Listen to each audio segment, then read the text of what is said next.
Week 4, we were able to get back on track, going 3-2 in our official picks. We got burned by UNC, who at this point, I am just accepting they are a dog shit as ACC team. ACC sucks.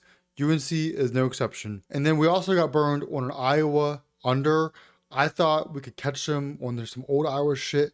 They're a new team this year, offensive heavy, no defense. Who is this Iowa? But anyways, we live, we learn, and we bet some more. Okay, so here we are heading into week 5, and I have several massive plays that we are going to take advantage of this week. And we are going to take advantage of it and make some money, bet on some winners. Here are my week 5 official picks. So what are we going to do? Let's button our shirts. Let's sip our coffee.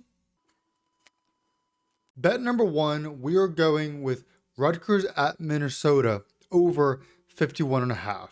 A Rutgers team that we bet on the under last week, we are now flipping the switch and going over. And here's why. The Scarlet Knights offense has been extremely efficient this year. Their quarterback, Ethan, who I'm not going to even try to pronounce his last name, has completed 69% of his passes. Yeah, 69. Has had over 1,100 yards, and he's a 10-to-1 touchdown to interception ratio. He has been on fire. Rutgers is 19th in the country in yards per point and 28th in points per play, which basically means they are efficient with scoring their points as well. They average 35.7 points per game and 460 yards per game. The offense is great. The only question mark is their offensive line. That's the one question. On the defensive side of the ball, Rutgers gives up 160 rushing yards per game. They also have a poor third down defensive conversion rate, which is 86th in the country, and their red zone conversion rate is 98th in the country. Basically, offenses, even if they might struggle on like first and second down or early in the field, they score if they're in the red zone and they convert on third downs. The only question I have on this game is will the Gophers run and defensive line be too much? Or are they going to run the clock out and control the tempo? It is possible, but I think over 51.5 is very playable. Rutgers at Minnesota. Next, we have USC at Illinois over 60.5 points. Listen, USC's passing attack is going to be all over this. They're 8th in passing yards per game, 3rd in yards per passing attempt, and their EPA per pass is .70. That's one of the best in the country. And their EPA per run is great too. Illinois has multiple injuries in the secondary. Indiana ran and passed all over this team. Well, they ran all over them, and their passing was efficient as it can be. Illinois' defense was getting torched by Indiana last week. USC will be no different. Now, on the other side of the ball, Illinois' offense is no slouch. They're averaging 31 points per game.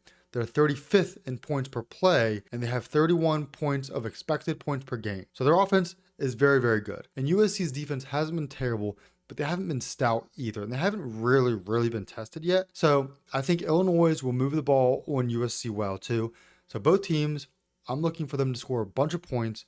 We're going to take the points over 60.5. Now we have one of the biggest games of the weekend, LSU at Ole Miss, where we are taking LSU money line.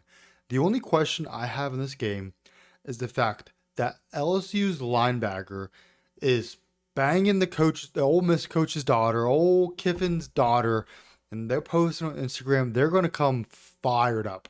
That almost made me switch this bet.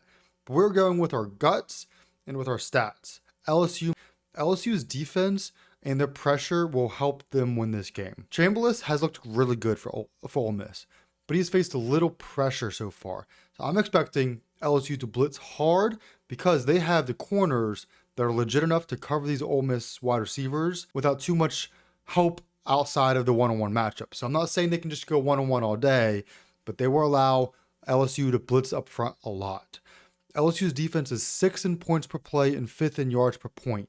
They don't allow big plays. They don't allow offenses to be efficient on them. They're one of the best defenses in the country. And on the other side of the ball, LSU's offense, Ole Miss only has 4 sacks in 4 games.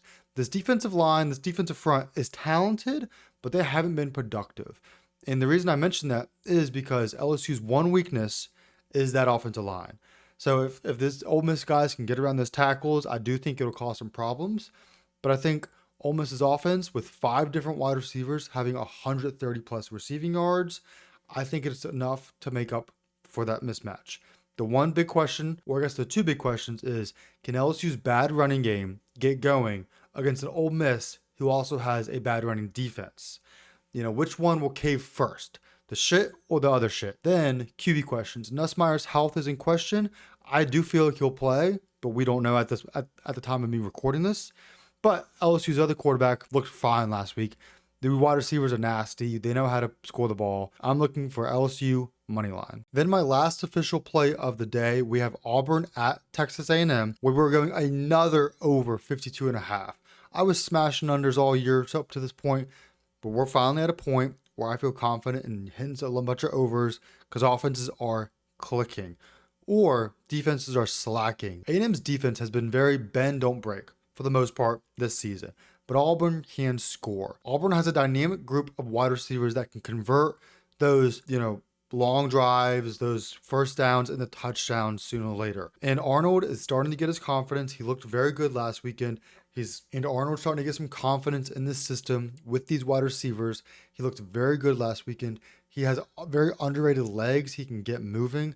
This Auburn offense is going to be able to score on this A&M defense. On the other side of the ball, Texas A&M, all 3 games that they've played this year have gone over this number. They are one of 9 teams to average over 300 plus passing yards and 150 rushing yards.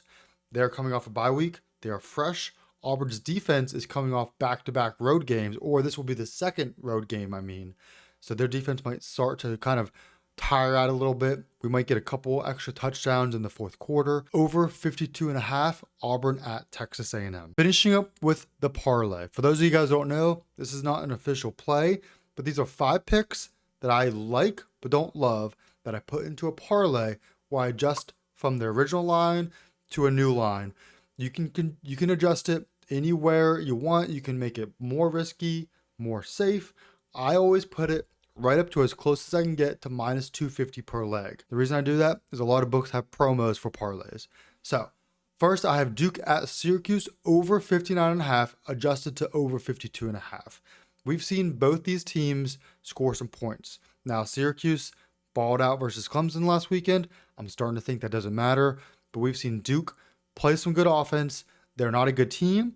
Their defense sucks, but I do think they can still put up points.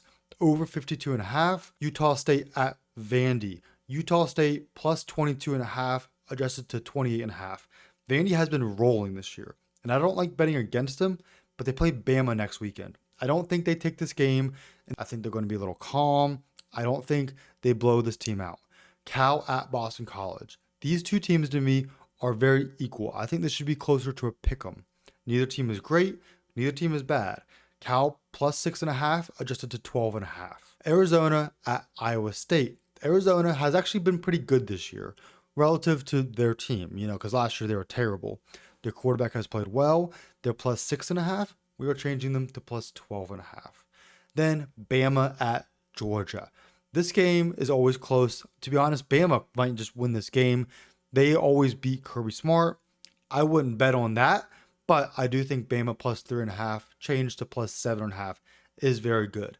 So Duke at Syracuse over 52.5, Utah State plus 28.5, Cal plus 12.5, Arizona plus 12.5, and Bama plus 7.5. Those are the 5 adjustments I'm doing for my parlay. Like I said, adjust them however you want. So those are my picks for week 5 of the college football season. It is going to be such a good week. We're going to win some money. We're going to watch some great football. Remember, bet responsibly. Do not use your bill money. Don't use your kids' lunch money, and have some fun.